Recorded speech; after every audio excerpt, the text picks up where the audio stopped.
Hoy a mí me interesa que vayamos a ese mismo problema, que es la teoría de las investiduras, pero viéndolo desde una óptica un poco más general, a vista de pájaro y con alcance más universal, más allá del concreto caso de los ingleses, ¿no?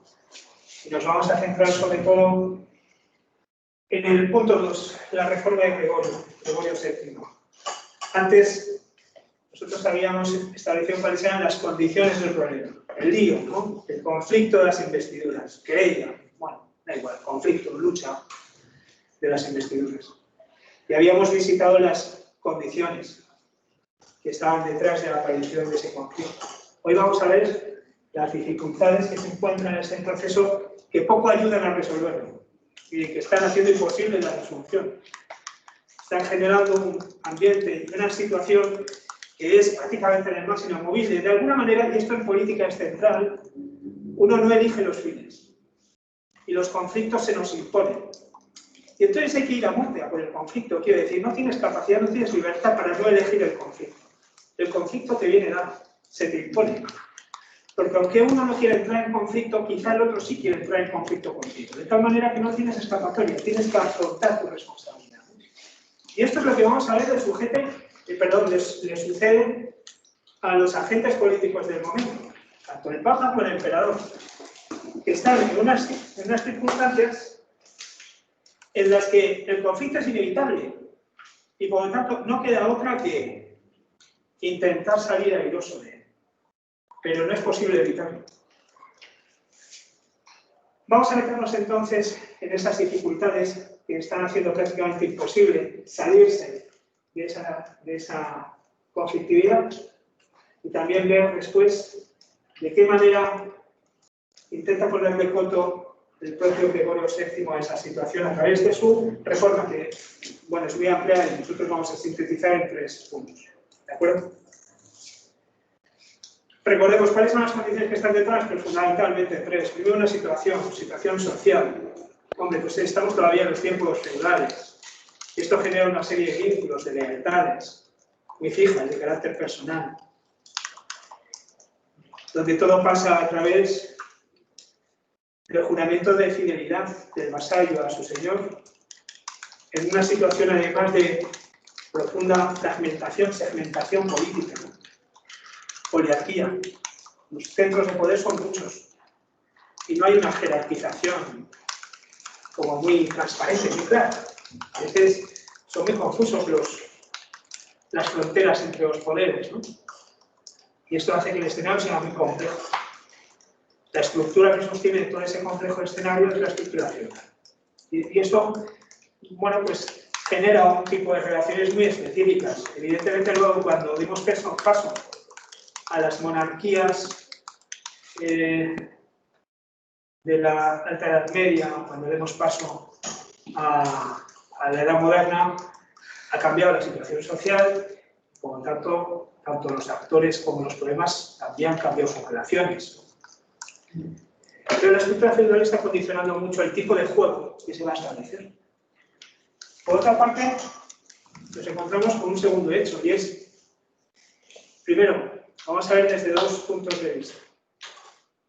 Primero, se acaba de constituir un imperio en Occidente que intenta fundar su legitimidad en una doble fuente. Roma, San Pedro, o sea, la Roma papal, la fe católica, y la otra fuente de legitimidad, que es la Roma eterna, la Roma de los Augustos, la Roma imperial, antigua. Y eso es lo que pretende de entrada Carlomagno, ¿verdad? Y renovar, hacer posible un nuevo imperio en Occidente que de alguna manera tienda un puente hacia la antigua Roma por una parte, pero sobre todo hacia esa fuente de legitimidad del poder cristiano, en el orden de la cristiandad, que es la fe católica, el servicio a la Iglesia. ¿Bien? Por lo tanto, tenemos un imperio, pero es un imperio que está en vías de, no de formación, de institucionalización definitiva. Todavía Europa no es algo así como una gran unidad política, esto no existe. Europa es un mundo extraordinariamente fragmentado.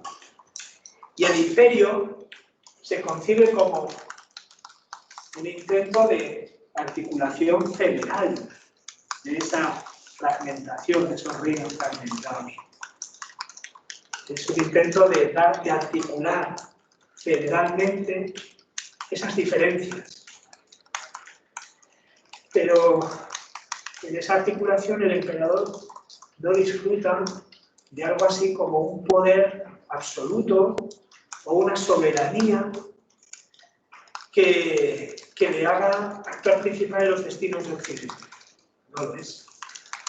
Cada reino tiene a su cabeza un rey y es en última instancia el rey el que va a mantener los derechos de, lo que llamamos, soberanía sobre sus propios asuntos. El emperador está muy atado.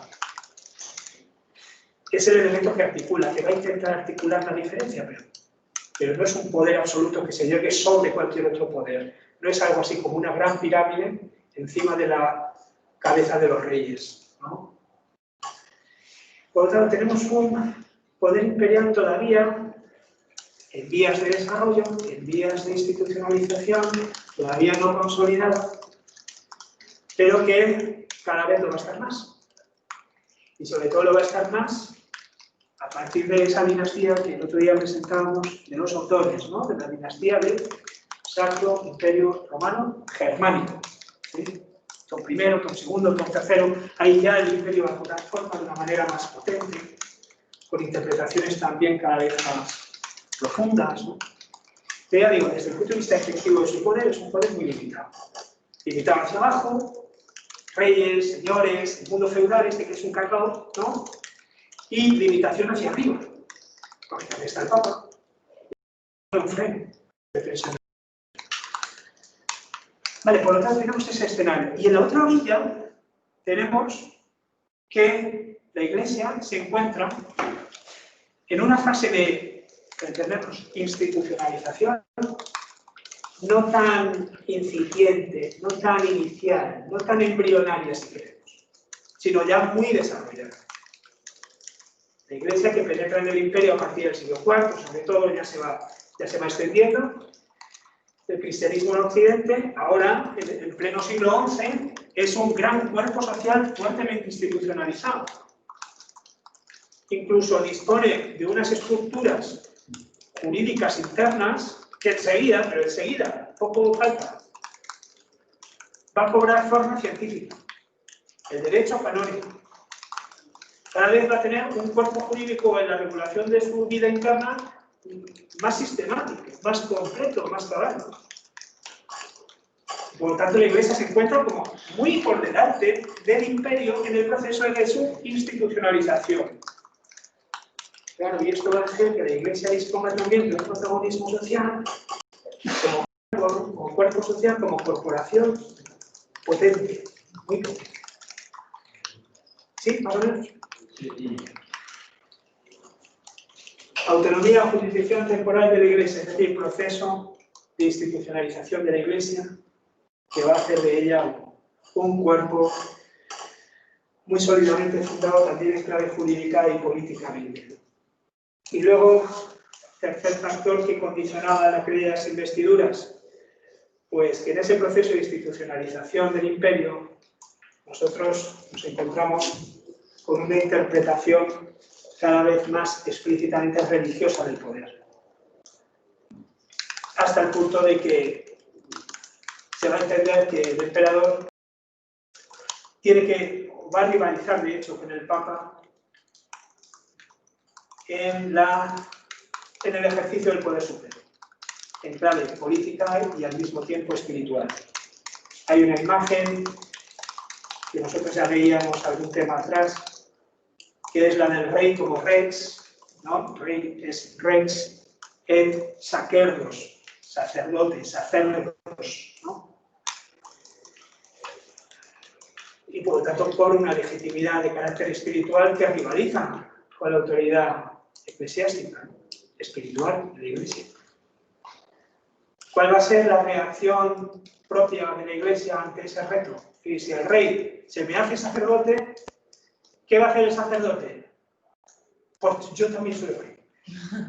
Ya tienes el lío montado. Pues tienes al rey de sacerdote y al sacerdote de rey. tal manera que esto nos vamos a encontrar con el papado en lo ahora siguiente. Que frente al cesaropapismo reacciona. ¿Y cómo reacciona? Bueno, veo tu apuesta y pongo 10 más. Y a ver cómo sigue luego el envite, ¿no?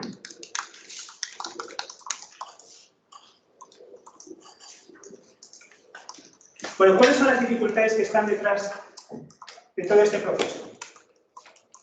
Fundamentalmente van a ser dos, que van a estar en la base, de hecho, de lo que vamos a ver ahora enseguida con la reforma gregoriana. ¿Sí? Las dos dificultades son el cesaropapismo, que ya hemos visto en diversos modos, por lo tanto pasamos muy deprisa, y por otra parte, bueno, pues un problema interno a la Iglesia, que es el de la secularización, la mundanización de sus costumbres, que le va a llevar también a necesitar una depuración institucional, corporativa, ¿no? Un proceso de reforma que viene exigida por la lógica de los tiempos. Se dice que hay un principio en la historia de la Iglesia que constantemente se repite, que es Ecclesia semper reformanda, la Iglesia está siempre en reformas, ¿no? Siempre está reformándose. Bueno, pero hay momentos en los que esa reforma, de alguna manera, supone un punto crítico en la historia de la institución. Y uno de los grandes puntos críticos en la historia de esa institución es la que nos vamos a encontrar ahora de la mano de Gregorio VII. ¿Vale? Que no lo vamos a personalizar solo, porque le antecede y luego le sucede. ¿Vale? Sobre todo Gregorio VII. El cesaropapismo es la gran dificultad del momento en la medida en que, ya digo, el poder se interpreta también como dotado de legitimidad de orden sacerdotal, de orden espiritual.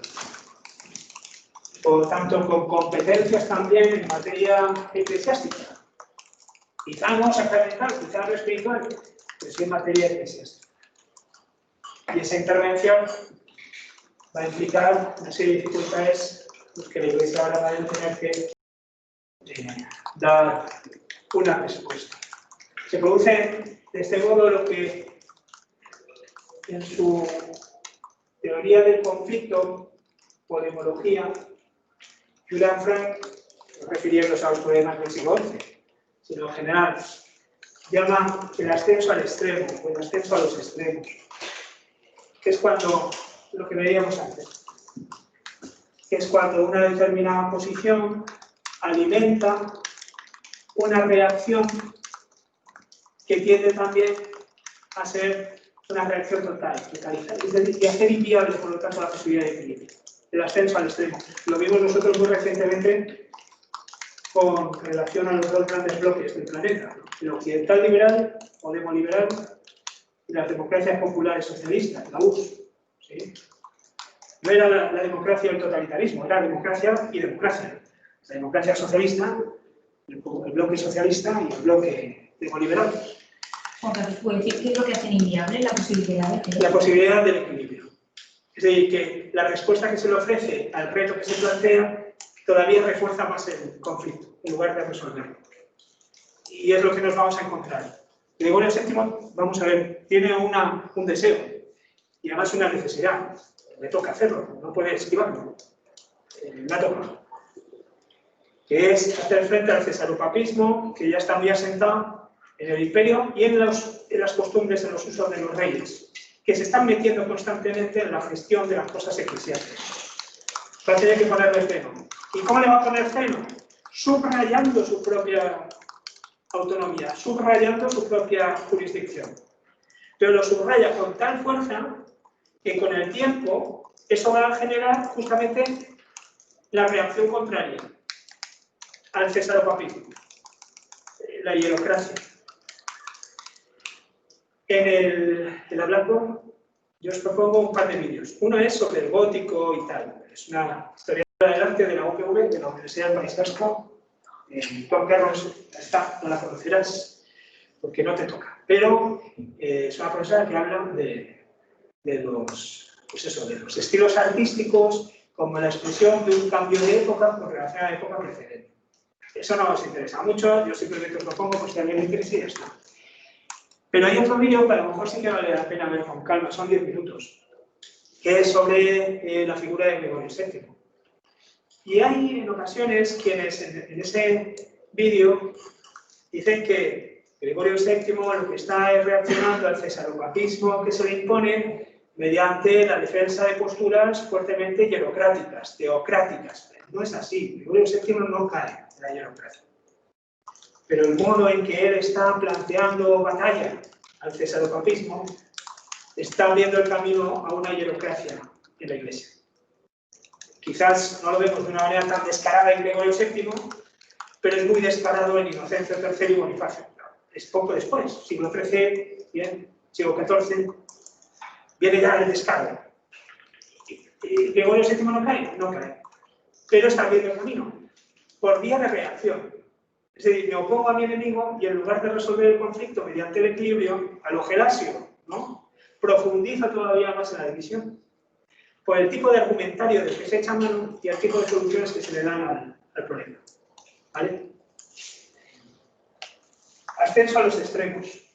Hay una resistencia del cesaropapismo a la hierocracia que hace que la hierocracia resista también al cesaropapismo y se alimente una rueda que no sea fácilmente soluble, ¿no? Claro, cuando después llegue la modernidad y con la modernidad más adelante venga Lutero y veamos el modo que él va a darle solución al problema, entenderemos mejor esto, que es como la forma explosiva de resolver un conflicto que todavía está latente.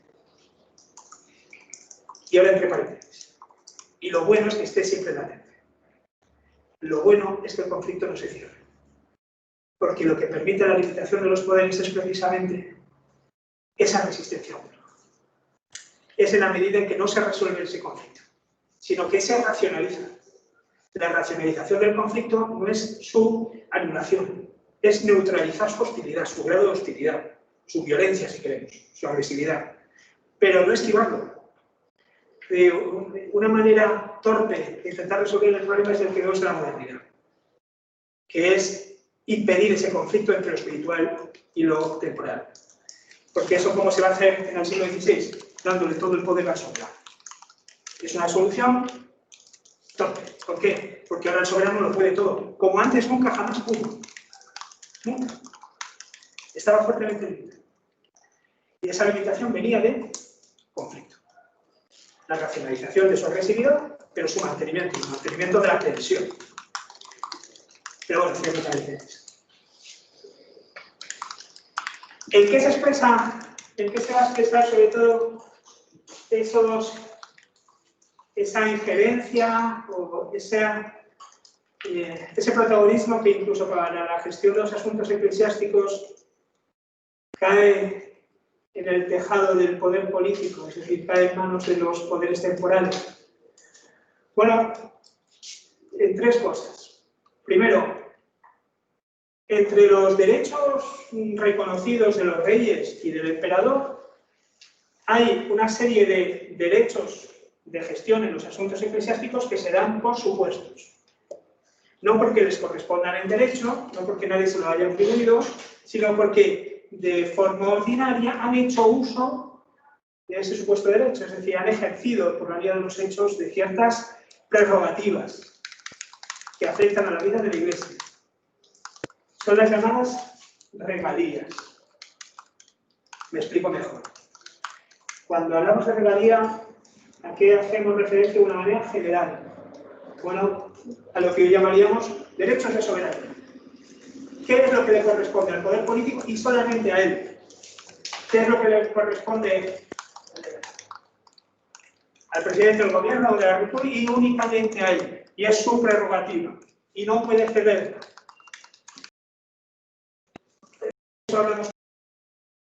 ¿Vale? Aquí tenéis una definición que puede ser esta u otra, pero en fin, eran los derechos o bienes propios de los reyes. Da igual el carácter, de carácter económico, administrativo, judicial, por sus prerrogativas. De tipo público frente a las inmunidades y privilegios de otro tipo, de tipo señorial, y da igual que sean eclesiásticos o civiles. Por ejemplo, en la Alta Edad Media, las regalías corrientes son las que afectan al dominio de escrituras, aguas, fuentes, estas están sometidas al derecho del rey. Es su atribución. Eran sus regalías. Vale. Pues, en esa jurisdicción que el poder de los reyes tiene como propio, además de derechos reconocidos, se han integrado también competencias sobre la vida de la Iglesia, la institución eclesiástica, que sin embargo en ningún momento se le adjudicaron. Ha hecho uso de unas prerrogativas a las que sin embargo no tiene formalmente derecho. ¿Sí? ¿Está bien? Y esto le capacita para tomar determinadas decisiones que sin embargo provocan un conflicto constante con la Iglesia en la medida en que no siempre lo son reconocidos. Y ahora lo vamos a ver. El otro día en la película lo veíamos, exención fiscal. Pues es que a la Iglesia tú no le puedes pedir tributo. El reconocimiento formal de esa exención fiscal, luego sin embargo se la saltaba la torera al príncipe cuando se veía necesitado de tributo. Aunque hubiera documentos previos en los que el rey concediera a determinada abadía, a una determinada diócesis, o a cualquier poder eclesiástico, pues el no tener que pagar tributo, el no tener que dar al rey ningún tipo de bien, ¿no? Regalías. Cuando hablamos de los derechos que compete la Iglesia, hablamos de temporalia. Es decir, las atribuciones de las que dispone la institución eclesiástica en la gestión de ciertos asuntos. Y esto lo compete a ella. Cuando las regalías son las que competen solo los reyes. Y ahí se han metido en ese saco atribuciones también en materia eclesiástica. Ya digo, nosotros en la Iglesia podemos identificar dos elementos. El elemento institucional, corporativo, social y el elemento más espiritual. Le llamábamos una palabra así, neumática, ¿verdad? Bueno. Hombre, los reyes no quieren tomar decisiones en materia espiritual, pero sí la toman ordinariamente sobre cuestiones corporativas. Segundo, la intromisión regia. Sí, perdón. Pero entonces estas regalías y la temporalidad es como que son como unos mínimos que vienen derivados del conflicto. Perdón, las derivaciones es sobre todo cómo se expresa, o cómo se expresa ese cesarocratismo, dónde lo podemos ver, ¿no? Que lo podemos ver ahí en las regalías, por ejemplo, porque se introducen ciertos derechos o ciertas atribuciones, ¿no?, de gestión de asuntos eclesiásticos que van a ser un problema, pero no porque derive del conflicto mismo. El conflicto más bien se origina en torno a esas regalías, de decir, a ti no te corresponde esto, ¿no? Vale. O quiero retomar mi derecho sobre esto. Vale, es el contrario de... Sí, no, me he explicado yo mal con lo de las derivaciones, parece que lo mismo, ¿no? No, es que yo pensaba que era como, había ese conflicto, eran como unos mínimos que el rey decía, yo tengo estas cosas que no me puedes tocar. Sí, forma parte de su... Y la Iglesia, eso, pero era al contrario. Sí, no es que yo tenga lo mío, tú lo tuyo, y ahí nos vamos a... sino sobre todo la jurisdicción hasta donde llega. Entonces, por la vía de los hechos, en forma de costumbre, los reyes se habían autoatribuido, ¿no? Se habían concedido a sí mismos una serie de prerrogativas en la gestión de ciertos asuntos que ahora vamos a ver, la Iglesia ya va a dejar de tolerar, para decir, esto no es el primer momento en el que eso se produce. Cuando hablábamos de Carlomagno veíamos que, no Carlomagno, Luis el Piadoso, y después Luis el Calvo, van a tener problemas con Ingmar de Reims, ¿no? Ingmar de Reims va a decir, no, las competencias de la Iglesia son de la Iglesia, y las de mi obispado son las de mi obispado, y no puede venir nadie a decir, ni siquiera un obispo amigo, no, nadie, yo soy soberano en mi territorio, en mi diócesis. Entonces esa es un temporario, ¿sí? Las de los reyes son sus regalías, esta es su atribución, ¿vale? Por otra parte se normaliza esa intervención, sobre todo en la época de Otón III, ¿vale? A escala global, imperial, ¿vale? Sobre todo con Otón III, que es cuando, bueno, ya se llega al colmo en esa interpretación sacerdotal del emperador, ¿vale? Prácticamente se diviniza, ¿sí? A lo bizantino, ¿no? Se está copiando un poco el modelo bizantino. Y luego se produce otro hecho, que es, esto es como cuando los niños se enfadan, perdón por la vocabularia, porque en fin las cosas son más profundas, sí. Pero como cuando los niños se enfadan en el patio y ya te dejan de hablar tú como dijo fulanito, que te cae fatal, ¿no? Y así por una parte te doy celos y por otra parte yo no me veo abandonado, sino que incluso puedo tener ventaja, ¿no? Y esto es lo que van a hacer los reyes y los emperadores. Un fenómeno muy habitual en la Edad Media que es una larga sucesión de antipapas. Los antipapas. Antipapas no porque sean contrarios a los papas, no, sino porque vienen su elección motivada por motivos políticos, sobre todo de reyes y emperadores muy en concreto, que nombran o hacen nombrar a un determinado papa en contra de un papa vigente, al que le ponen mediante determinado tipo de estratagemas. Ahora lo vamos a ver. De tal manera que en un mismo momento nos encontramos con 2, incluso 3 papas. Y los 2 o los 3 papas se consideran a sí mismos legítimos sucesores de San Pedro, el primer papa. ¿Sí? No es que el uno quiera garantizar la unidad de la Iglesia Católica y el otro no es anti, en ese sentido, cristiano, o anticatólico, o antipapa desde ese punto de vista, sino que hay un problema de legitimidad. En la medida en que el papado se convierte en un arma en manos de los poderes políticos. Y si el papa me es contrario, nada más fácil que ganarme el favor de un grupo de obispos, por ejemplo, del contexto geopolítico en el que yo domino directamente, y ganándome su favor, convocar concilio que por un lado depongan al papa reinante, nombren a un nuevo papa y obliga a toda la cristiandad al reconocimiento de ese nuevo papa en contra del anterior, lo cual fragmenta la Iglesia. Va a suceder en la época de Gregorio VII. Al pobre me lo van a deponer. Pero bueno, él no se queda tampoco callado en casa, llorando en la esquina. Vamos a ver cómo reacciona. Pero Gregorio VII, pero no se fractura la Iglesia. Más adelante sí, se produce un cisma en la que todos los católicos se ven obligados digamos, a elegir o el Papa de Roma o el Papa de Aviñón. Bueno, pues ahí vamos a tener eso más adelante. Sí, pero... ¿Eso tiene algo que ver con lo que vimos en la peli cuando Enrique II le nombra a Tomás Becket como arzobispo? Claro, es con relación al Papa a nivel superior, ya global, y con relación al rey es el pan nuestro y cada día. Si el obispo me pone la zancadilla constantemente, nada más fácil que una de dos. O esperar el hecho biológico que se dice, ¿no? Ya se nos morirá, o directamente sustituirlo, ¿no? Y esto es un procedimiento habitual. Y el nombramiento, claro, nada más favorable al poder que contara a su favor el principio de legitimidad del poder, que es lo que veíamos. Nada más favorable, ¿por qué? Porque tú ya tienes el camino expedito, ¿no? Libre, no vacío, nada, no tienes cortapisa. Porque el poder eclesiástico, la fuente de legitimidad del poder, está controlado.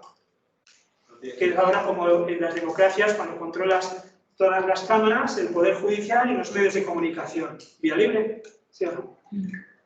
Sí, totalmente. ¿No me has dicho algo, Hugo? No. Ah, perdón, es que como tengo mascarilla, no sé si alguien habla. Lo de los antipapas y eso. En el nombre de la rosa puede ser que es la verdad. Pues ahora no lo sé, pero puede ser. Porque estaba Juan, puede ser que era como el que iba en contra de los franciscanos. Sí, puede ser. Sí. Es que era, no, era Ahora tenía que volver a verla. Sí que había uno que era de Alemania. Sí, puede ser, no sé. Tendría que volver a verla, pero efectivamente seguro, vamos. Y aquí nosotros estuvimos muy cerquita, ¿no? El Papaluna. ¿Cómo se llama, hombre, el pueblo este? Peñíscola. Ah, mira, aquí es un hotel de Peñíscola. ¿Peñíscola? Si ahí visitaba el palacio, el castillo de Peñíscola, y pasó todavía. ¿Quién es el castillo? Porque no es tan extraordinario que en realidad ha pasado antes de ello.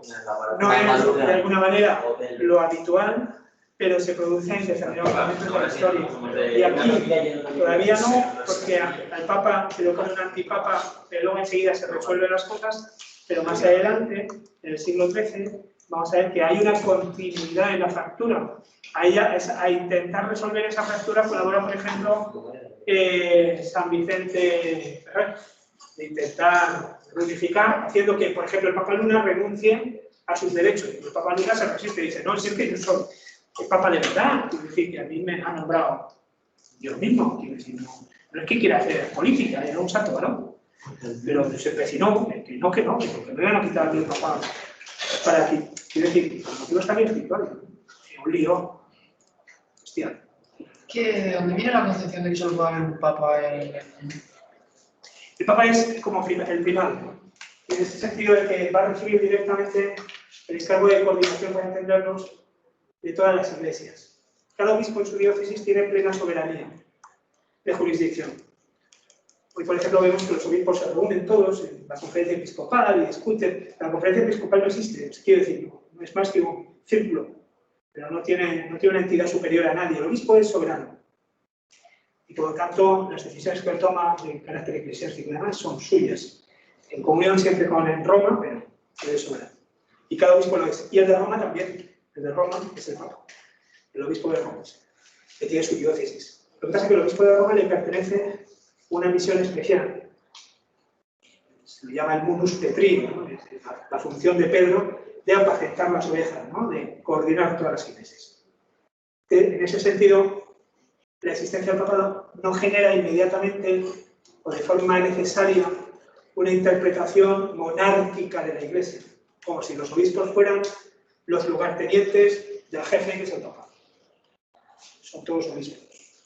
Y lo que vamos a ver es que estos debates en torno a la Iglesia de, bueno, o monarquía o colegio, ¿no? Donde todos los obispos pesen lo mismo, aunque el Papa le corresponde una función especial, esos debates van a condicionar después debates políticos o eclesiásticos. Porque va a dar lugar a una interpretación, por ejemplo, ya lo veremos en el siglo XIV, de carácter democrático, popular, una reflexión sobre el origen del la legitimidad, que comienza en torno a problemas eclesiásticos. A ver, ¿el Papa está por encima o está al lado?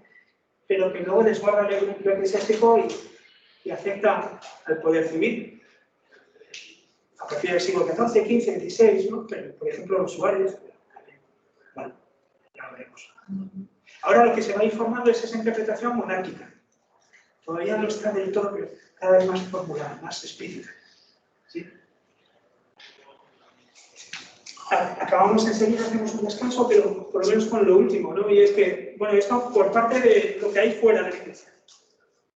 Que tenemos un poder, digamos, un sobón. El poder político es un sobón y toca, mete la mano donde no vende. En este caso, en cuestiones de la Iglesia, y se entiende con derecho a hacerlo, dentro de sus prerrogativas, la interpretación sacerdotal con el regio, bueno, pues todo esto. Pero es que dentro de la propia Iglesia también hay dificultades, hay problemas que lejos de ayudar entorpecen la solución y a las que hay que poner remedio. Simonía. ¿Os acordáis qué era la simonía?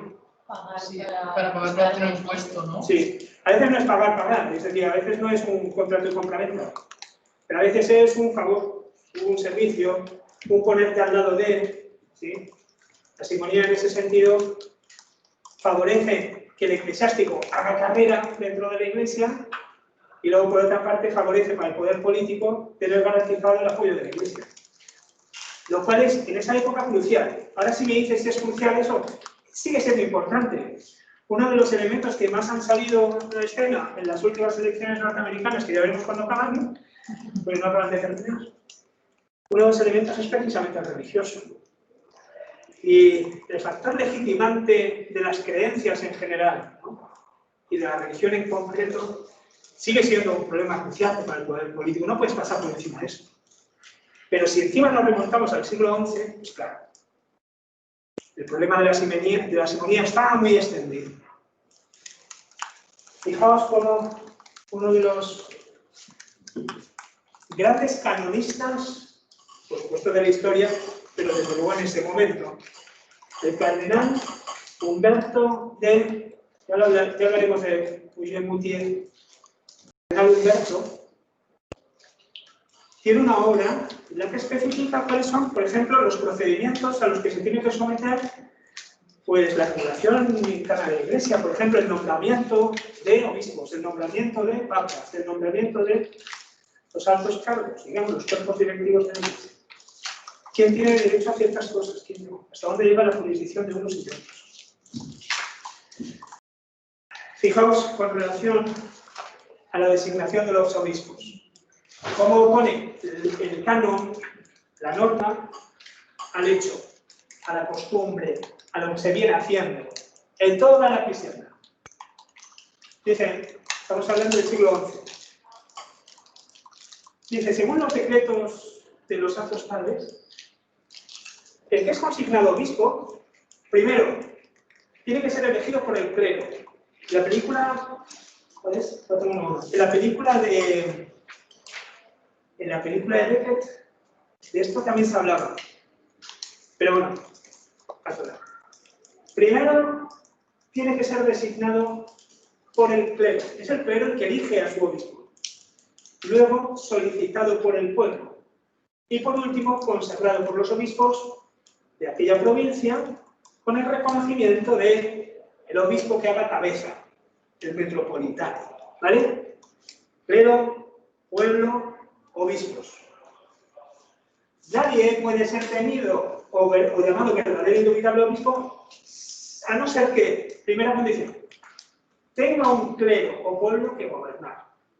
¿Vale? Eso lo dice. En consecuencia, había obispos que no tenían clero que gobernar. Obispos a los que se le asignaba una sede inexistente. O una sede histórica pero vacía. No tenían clero, no tenían pueblo. Entonces, ¿tú qué diriges? Tú tienes todas las prerrogativas temporales, temporalia de un obispo, y sin embargo no tienes clero al que te asocies. Nadie puede ser llamado obispo si no tiene pueblo. Segundo, y si ha sido consagrado por los otros obispos de la provincia con la autoridad del metropolitano, que esté a cargo de la provincia en nombre de Roma. Bueno, el que haya sido consagrado sin conformarse a esas tres reglas, que tenga clero, que tenga pueblo y que haya sido consagrado por otros obispos en comunión con Roma, el que haya sido consagrado sin conformarse a estas tres reglas no debe ser tenido por verdadero obispo, ni contado entre los obispos quedados y nombrados conforme a derecho, canónicamente. Al contrario, tiene que ser llamado pseudo-obispo, porque siendo el obispo un gobernador y un supervisor, ya me contarás que el clero y el pueblo pueden no gobernar cuando ni el clero ni el pueblo lo han elegido para gobernarlos y además carece de la autoridad del metropolitano y de los demás obispos. Y continúa. ¿Qué es lo que sucede hoy por hoy? Dice, ahora se hace todo con tanto desorden, despreciando los santos cánones y para la ruina de la religión cristiana. El orden todo está trastocado. Los primeros son los últimos y los últimos los primeros. Dice, ¿qué es lo que pasa ahora mismo? Pues que el poder secular es el primero en elegir, el rey elige y en confirmar. Luego consienten los nobles, luego el pueblo y luego el clero. Y finalmente, el que hace cabeza de la iglesia en toda aquella región o reino, simplemente da su aprobación. ¿Por qué? Porque después de haber dado su consentimiento todos los demás, en la escala social, ya no le queda nada más que consentir. No puede establecer un juicio negativo contra todo. Además se puede el juez. De aquí que, según ya se ha dicho, hombres ascendidos de esta manera no se tienen que ser considerados obispos, porque la manera de su nombramiento es absolutamente de otro modo. Lo que debe hacerse primero se hace el último, y por hombres a los que en absoluto incumbe ese asunto. Vale, continúa. Por lo tanto, es una práctica habitual que afecta, en este caso, se refiere al nombramiento de obispos. Pensemos la importancia que esto va a tener para el nombramiento papal, la elección papal, o de otras autoridades eclesiásticas, porque tiene importancia también la gestión de los asuntos públicos. Segundo problema, simonía, gravísimo problema. Carrerismo eclesiástico, ayuda también a la mundanización de las costumbres, porque el obispo es nombrado simplemente para tener un beneficio, el rey le da ese beneficio, él se debe al rey, es una voluntad comprada, no tiene fines espirituales, ni siquiera tiene pueblo que gobernar. Bien, se mundanizan sus costumbres y las costumbres del clero, que ve a la Iglesia como un círculo en el que poder prosperar socialmente, pero no necesariamente por motivos eclesiásticos o espirituales. ¿Se ve? Bueno, alimenta la mundanización. Y una de sus expresiones más combatidas durante esta época será el nicolaísmo. ¿Y qué es el nicolaísmo?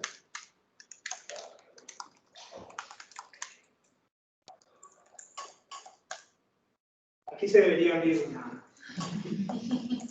abrir una cosa. Pero, bueno, el nicolaísmo es algo tan sencillo.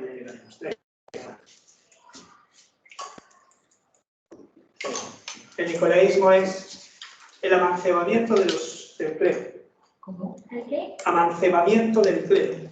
Amancebamiento, ¿esto qué es? El amancebamiento. Que tenían compañía. Vamos. ¿Vale? La costumbre, entonces, bueno, más o menos extendida, del clero de mantener, pues, compañía femenina. Y entonces, hacía falta regular también la vida privada del clero, porque luego hablaban y era un escándalo para su propia comunidad.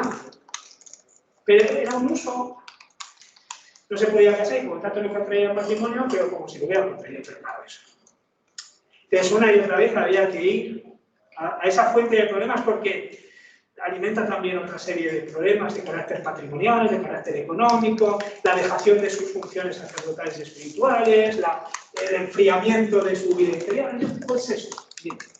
Es una situación extendida en el tiempo que está motivando que se ponga en marcha la reforma por parte de las altas instancias de la Iglesia, en este caso el papado de Gregorio VII. Bueno, en todo caso, vamos al momento cumbre de todo este periodo, que es lo que se puede sintetizar en la expresión de reforma gregoriana, la reforma eclesiástica, las estructuras eclesiásticas que va a liderar sobre todo Gregorio VII. No es, aunque le llamemos así, reforma gregoriana, en todo caso algo que solamente podamos achacar al periodo en el que Gregorio VII es papa. Gregorio VII, aquí lo veis, llega al papado adulto, vamos ya de cierta edad, de cierta madurez, a los 53 años, en el año 73, y está al frente del papado en 85 muere. Le precede León IX y algún otro papa. Pero León IX es el que inicia todo ese proceso de reforma, que luego él va a continuar y dándole su nombre. ¿Y por qué le impone su nombre? Porque él es ya desde su juventud un clérigo que trabaja en la Santa Sede. Trabaja directamente junto al Papa y está ya poniendo en marcha estrategias de reforma de la vida de la Iglesia antes de llegar al Papa. Por lo tanto, la reforma es suya incluso antes de llamarse Gregorio VII, siendo siempre monje y de grado. Él está detrás de todo ese proceso de reforma, que dura todo el siglo XI. Y quienes luego, después de su muerte, lo vayan a continuar, se han formado junto a él, se han formado a su calor, han trabajado para él y por lo tanto han recibido su impronta. Así que continúa toda la reforma gregoriana antes y después de la existencia de este papa que a ese sobrevive a la caída. Bueno, ¿cuál va a ser su gran preocupación? Garantizar la independencia, la libertad de la Iglesia. Autonomía jurisdiccional de la Iglesia. Garantizarse su libertad para el ejercicio de su función propia, su función social y de su función política como límite del poder y su función espiritual como tabla de salvación para los hombres, ¿sí? Que les abre un camino a la trascendencia, fines espirituales. Pero junto a los fines espirituales también hay un fin político que implica una tabla de salvación de los hombres ante el poder, es decir, una limitación del poder político. Y luego los fines sociales que les son propios por sus propias estructuras organizativas, ¿no? A escala local, ¿no? Es decir, que tienen que gestionar también su propio espacio, sus propios patrimonios, su propio clero, sus propios miembros, etc. Por lo tanto, va a ser una reforma enormemente ambiciosa que va a tener muchos aspectos en su interior. Nosotros lo vamos a reconducir fundamentalmente, como antes decía, a 3. Ahora os veremos. ¿En qué se va a apoyar él para llevar a cabo ese proceso de reforma? Yo digo, incluso antes de formalmente ocupar el papado. ¿Cuáles van a ser los elementos o los factores que le auxilien en ese proceso, que le sirvan de punto de apoyo en ese proceso de reforma? Bueno, primero un hecho sociológico, que es que la estructura institucional de la Iglesia ha ido cobrando con el tiempo una forma política, que entendamos, cada vez más reconociblemente monárquica. Y la Iglesia ha ido asumiendo una formalidad monárquica en su estructura organizativa, por la que el papado, cuando él se lo encuentra, no solo gracias a él, cuando él se lo encuentra, cuando él accede al papado, el papado dispone de unas prerrogativas, de una capacidad de decisión y de actuación interna en el orden de la Iglesia que no había tenido sus primeros tiempos. El papado de alguna manera ha ido con el tiempo también adoptando una configuración jurídico-concreta, jurídico-política concreta de carácter monárquico. Y esto evidentemente es algo que va a socorrer a ese empeño de reforma del propio Gregorio VII, porque tener voluntad de reforma, pero no tener poder para realizarla, o tener un poder muy limitado internamente para poder llevarla a cabo, bueno, pues impondría unos límites a su proyecto que no hubiera dado lugar a lo que dio lugar de hecho. ¿Vale? Por lo tanto, es uno de los factores que coadyuvan en ese proceso de reforma eclesiástica que plantea Gregorio VII. También hay otro aspecto, otro elemento histórico que nosotros ya nos hemos encontrado en el camino, que son esas falsas decretales, documentos que se presumen auténticos pero que son falsos, que normalmente se descubren o se acompañan de otros decretos, de otros documentos jurídicos auténticos. Y por lo tanto, si todo el conjunto se da por bueno, pues también los falsos documentos que ha hecho. Falsas decretales sobre todo era una, como la de la donación de Constantino, que está también apoyando esa lectura monárquica o incluso imperial del papado, gracias a esa supuesta atribución por parte del emperador Constantino al papado, ¿no?, de todas las insignias imperiales, como ya recordáis, ¿no?, cuando se dice que Constantino otorga al Papa, y por lo tanto a San Silvestre y a todos sus sucesores en la sede, pero a cualquier Papa, las prerrogativas imperiales en Occidente, mientras él decide marcharse a Constantinopla, ciudad que él funda allá en Oriente, ¿no? Bueno, eso es una falsa decretal, pero está interviniendo también, legitimando esa lectura monárquica que dota de nuevo poder al papado, de la que también se sirve Gregorio VII a la hora de llevar a cabo su ley. Falsas decretales que no solamente es la donación de Constantino, y otros muchos con más o menos importancia, ¿vale? Porque la donación de Constantino, claro, afecta al Papa mismo, ¿no? Pero hay otros documentos, otras decretales que a lo mejor afectan a los derechos de una iglesia particular o de un convento, de un monasterio, a los que se dice que un determinado rey concedió ciertos derechos que luego históricamente no eran auténticos, ¿no? Pero que están garantizando cierta libertad para ese monasterio, para ese convento, para esa diócesis o para las prerrogativas de alguna figura en particular. 3. También le auxilia otro factor, que es, bueno, la propia dinámica que genera ese proceso de reforma en clave espiritual.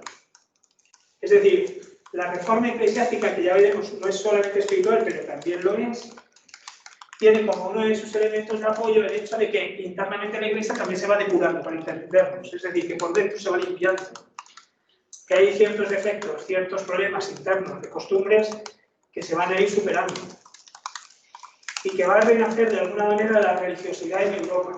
Y esto, bueno, pues va a ir, vamos, como un viento que sopla en favor de este proceso de reforma de las estructuras.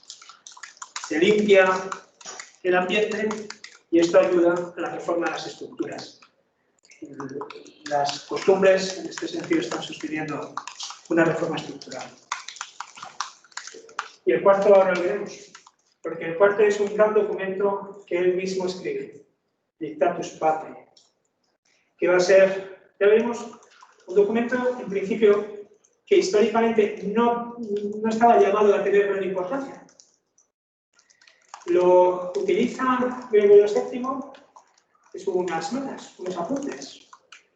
Y Gregorio VII lo redacta incluso a buena pluma. No es una narración bien articulada, un argumentario bien fabricado, bien preparado, sino que son notas, apuntes. Lo veremos enseguida, que mantienen en qué puntos la Iglesia no puede ceder, de qué es lo que le corresponde al Papa y no puede ceder, qué es lo que le corresponde a los obispos, cuáles son los límites de la autoridad real respecto a ciertas decisiones. Apuntes, notas, que él mismo redacta para un sínodo, para un encuentro, digamos, de obispos, a los que él iba también a estar en el año 1075. Pero que luego ni siquiera echó mano de ese documento. Ese documento, sin embargo, es conocido, y ese documento va a ser como la Carta Magna, algo así como una especie, evidentemente con toda la distancia que queramos, la Carta Magna, es decir, el conjunto de derechos y obligaciones de carácter constituyente para la nueva época de la Iglesia, como la constitución de la época en sí. El conjunto de prerrogativas que tiene la Iglesia que defender a toda costa y los límites que en todo momento va a tener que tolerar el poder político con relación a ella. ¿Y cuáles son los mojones, o cuáles son los volardos, o cuáles son los límites que no se pueden franquear? Las líneas rojas, puede ser, ¿no? ¿Cuál es la línea roja que no se puede franquear, que no se puede pasar? Un documento que estaba llamado a no tener gran importancia porque eran eso, unos apuntes para una intervención que luego no se produce y que sin embargo se va a considerar como el documento fundacional por excelencia, no solamente de esta reforma, sino bueno, de toda esa interpretación de la Iglesia que marca distancia respecto del poder político, que establece un campo de separación de espíritu. Ahora lo veremos con detalle, porque también dentro de la propia estructura de la Iglesia se están produciendo algunos fenómenos, algunos aspectos que van a tener importancia. Sobre todo me interesan dos, aunque uno de ellos ya lo comenté antes. Uno, en el proceso de esa reforma, la Iglesia va a dar lugar a un refuerzo, llamémoslo así, va a iniciar, va a fortalecer todavía más su propio proceso de institucionalización social. Es decir, el proceso de su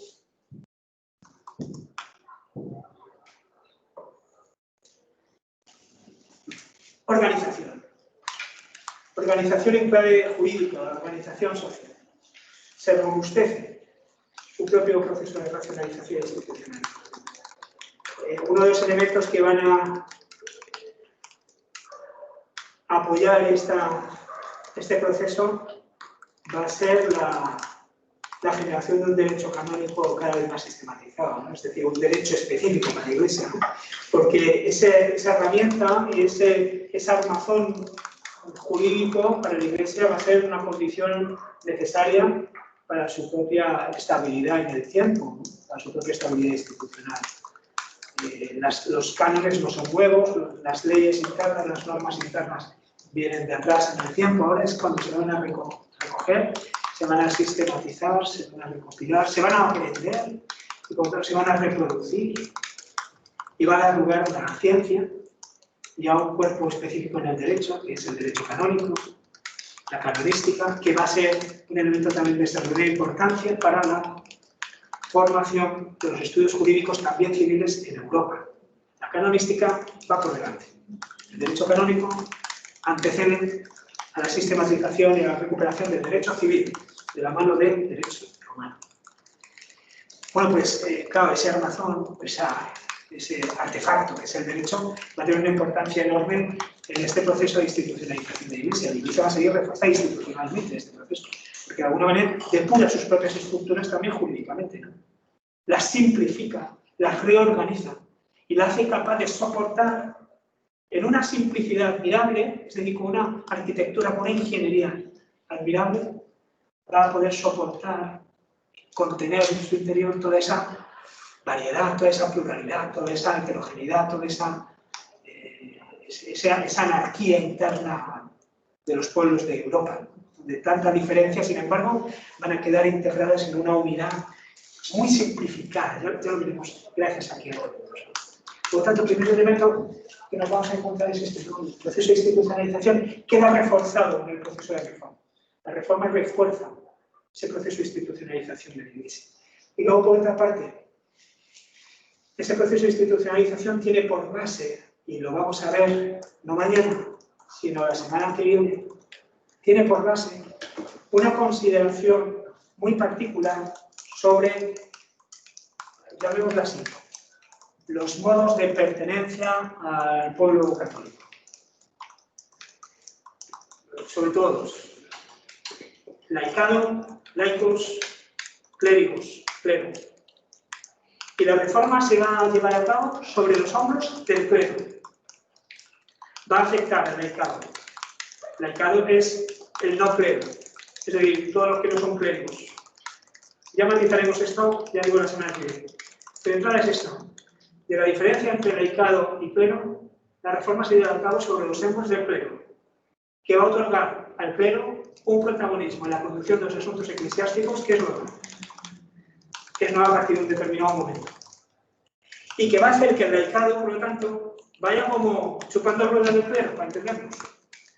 Que sea un elemento incluso, en algún momento, subordinado estamentalmente al orden clericorum, al clérigo, al orden jurídico del clero. El clero, un orden jurídico separado, más digno, que va por delante del resto del pueblo católico, que es el del clero. Por lo tanto, hay una minusvaloración del laicado en beneficio del clero. Hay un proceso de clericalización de la Iglesia. Era absolutamente necesario que eso se produjera, porque el problema donde lo teníamos en el clero, porque teníamos un desastre. No todo sea un desastre, evidentemente, pero de entrada, el clero que sabía latín, la gente se manejaba en latín dentro de la Iglesia. El clero no sabía latín, apenas balbuceaba en latín, no sabía leer en muchos casos. Y los libros para el culto, para la liturgia, para el canto, para sus propias oraciones, que estaban en latín, no sabían leer. Su formación enormemente deficiente, sus costumbres bajas, comportamiento inmoral y posibilidades de desarrollo y de carrerismo interno a la Iglesia mediante cesión de su compromiso espiritual en beneficio del favor político. Pues esto es un problema que afecta inmediatamente al clero. Por lo tanto, es lógico que el proceso de reforma primero mira al clero, pero eso que supone un proceso de clericalización de la vida iglesia. Y esto que supone al mismo tiempo que el laicado va por detrás, como un elemento estamental por debajo, incluso subordinado al clero. Claro, dentro de unos siglos vamos a ver que el laicado de alguna manera revienta el techo, saca la cabeza y dice, el laicado va a tener una importancia para la vida iglesia y sobre todo impone una nueva lógica cultural, una nueva lógica en su acción social. Bueno, ya lo veremos, esto ya es el siglo XIII y el XIV. Esto va a ser el Renacimiento. El clero ahora se va a acompañar con una reconsideración del laicado. Ya lo veremos, ya lo veremos. ¿Sí? Dime, Juan. Te quería preguntar porque sé que es un salto temporal bastante importante, pero ¿en qué momento ocurre esto? Porque cuando estábamos viendo a Carlomagno hablábamos de la escuela palatina que se encargaba de educar al clero, ¿no? Y ahí estaba el clero metido, sí. No solamente el clero, pero fundamentalmente quienes accedían a la formación, digamos, superior, eran quienes, bueno, pues podían sobre todo disponer de patrimonio, o si no de patrimonio, disponían de tiempo y por lo tanto van a ser fundamentalmente clérigos. Y los clérigos van a ser quienes ocupen las posiciones, digamos, directivas de los cuerpos administrativos también, etc. Esto se va a producir, pues aquí me dejo, además ocupa mucho tiempo. Siglo VI, siglo XI. Antes, vamos a ir al antes y al después, ¿vale? La semana que viene, para concentrar el proceso, digamos, de esas dos figuras, de cómo se entienden esas dos figuras, pues no se mantienen igual a lo largo del tiempo, sino que van reconfigurándose. Vamos a ir a los siglos anteriores y a los posteriores el martes que viene. pero ese proceso, digamos, de clericalización de la Iglesia que hace que el clero se constituya en un orden estamental, es decir, con todas las consecuencias sociales que eso tiene, derechos específicos, fuero, etcétera, etcétera, configura un estamento, el clero, ¿sí? Eso se produce del 6 al 11. ¿Vale? Entonces, ¿y qué pasa cuando el cristianismo se está desarrollando en Judea y luego en Roma? Pues esto será o no será. Y luego en el siglo XIV pues será otra cosa. Pero bueno, ya lo veremos. ¿Vale? Pero efectivamente, cuando nos encontramos nosotros con la corte palatina, pues es en el siglo IX. Voy a poner aquí en el postmodern. La corte palatina es del octavo, del noveno siglo, que es justo en el corazón de ese proceso. Si nosotros tuviéramos que centrar en un documento, en un principio, en una carta, en lo que sea, ese proceso de reforma, tendríamos que echar mano del Dictatus Papæ. Un documento de una enorme importancia, ya digo, a pesar de que, bueno, en su origen no estaba pensado para nada. No es ningún tratado, no es un escrito que tenga por función convencer a nadie, ¿no? Ni siquiera, si no apuntes con una estableció un guión. Y ese guión lo tenéis vosotros en un texto, por ahí no sé cuál es, y que de hecho forma parte de nuestro seminario, de una de las secciones de nuestro seminario. Ah, sí, lo tenéis en el texto 2.3, o sea, el 4.2.3. 4.2.3.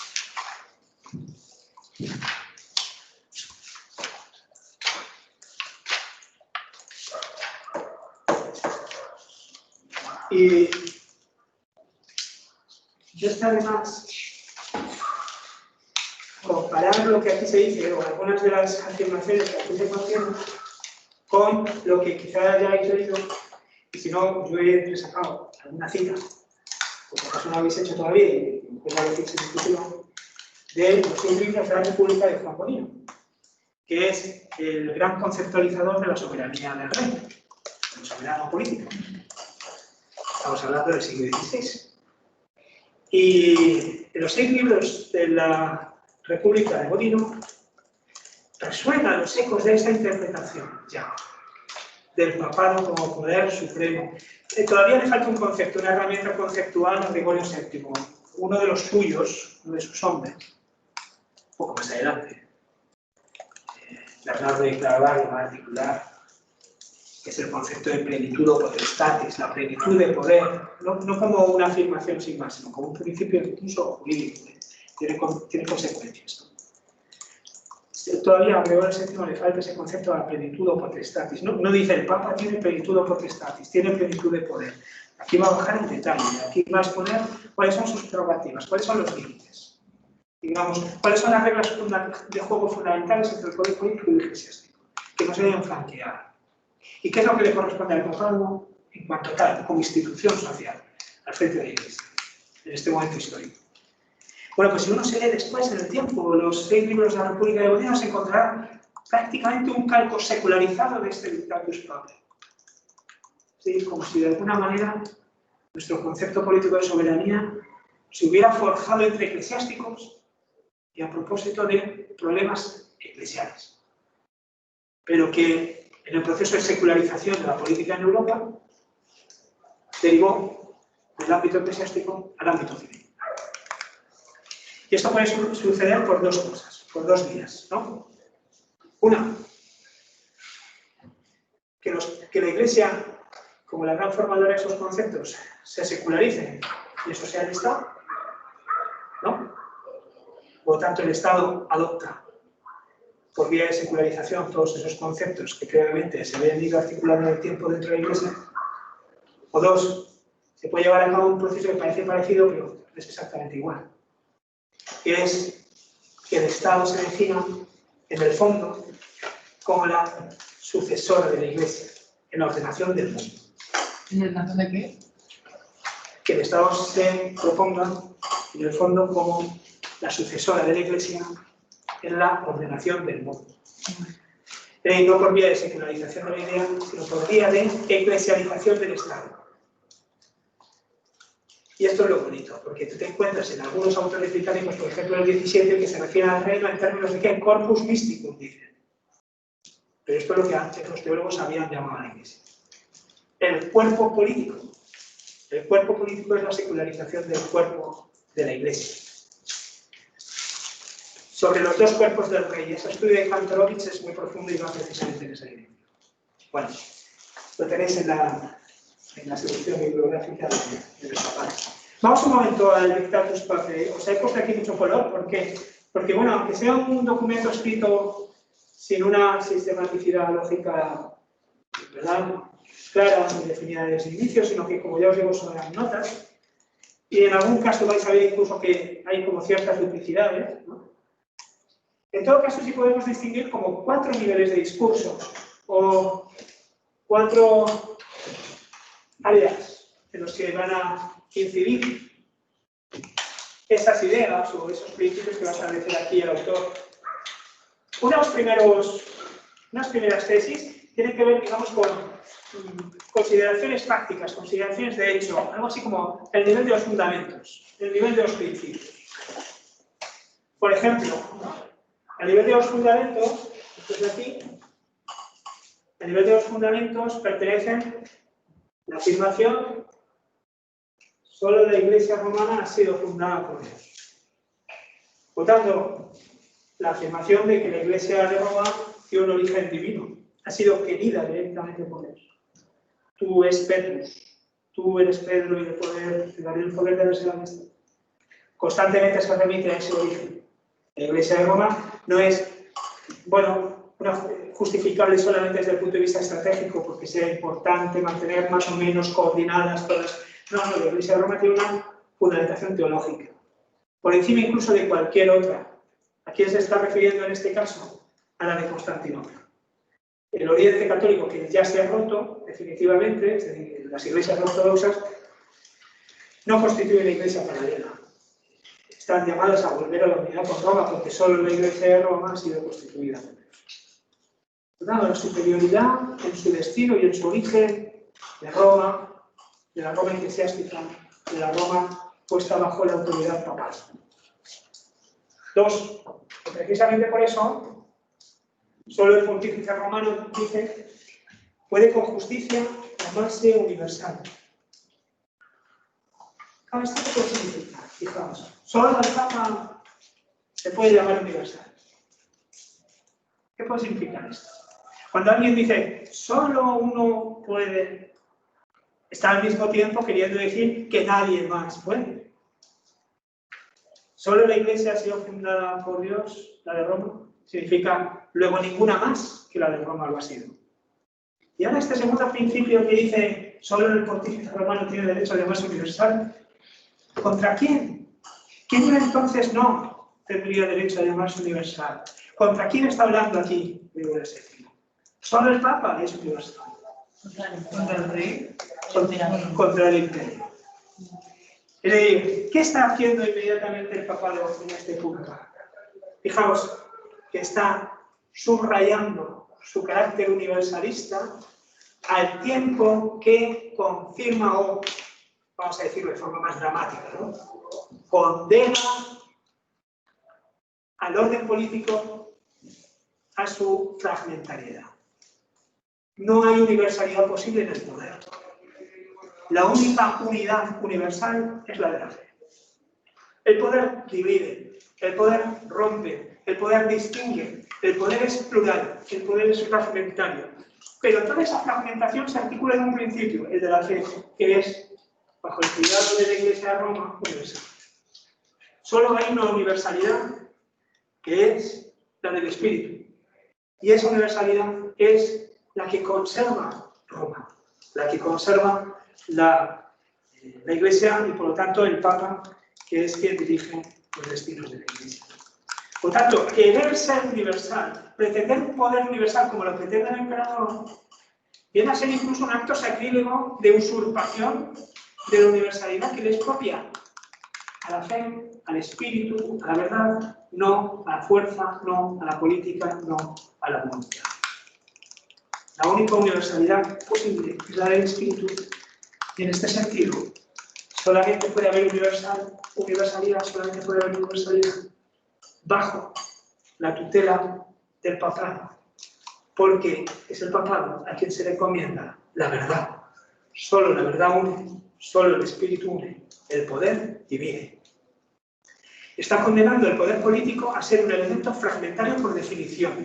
Está reconociendo los límites del poder político que el poder político tiene, por lo tanto, que asumir.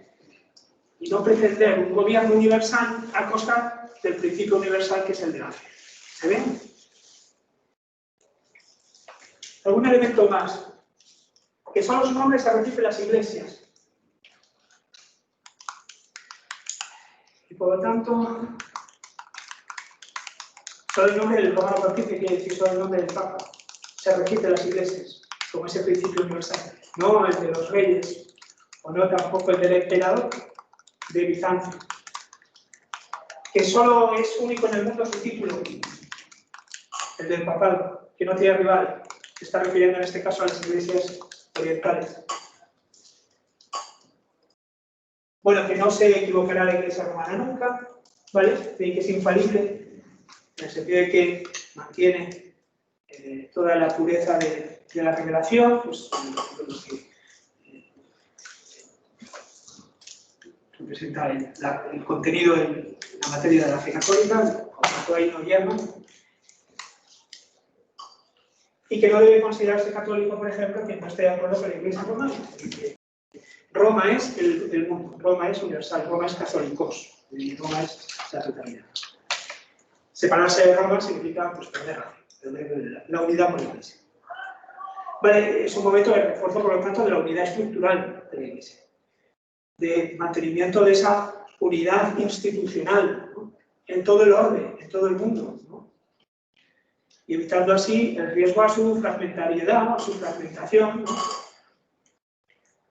Tanto sea teniendo en cuenta los problemas que hemos tenido ya hacia atrás en el tiempo con Constantinopla, como ahora dentro de Europa, porque hay iglesias que rivalicen con Roma en tener una superioridad en la gestión de ciertos asuntos. No, el papado por encima, Roma por encima, porque Roma es la universalidad. Más importante, si cabe, en algunos otros puntos que lo veremos con calma este miércoles, ¿no? Hay elementos, por ejemplo, en lo que afecta a la competencia judicial del papado, como instancia institucional, ¿no?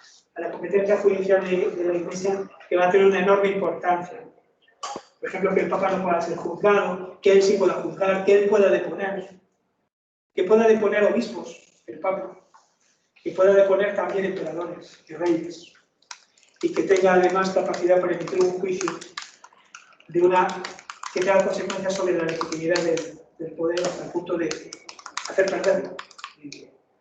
Que la excomunión automáticamente representa una pérdida de poder por aquí afecte esta pena, ¿no? Lo cual tiene una importancia enorme. Para la Iglesia pues, puede amenazar al político con la excomunión, pero no tiene consecuencias sobre su labor política. Entonces, evidentemente sí, porque afectaba su legitimidad ante el pueblo, afectaba la base misma, ¿no? Era un torpedo contra la base misma del reconocimiento social, de la base social vasca.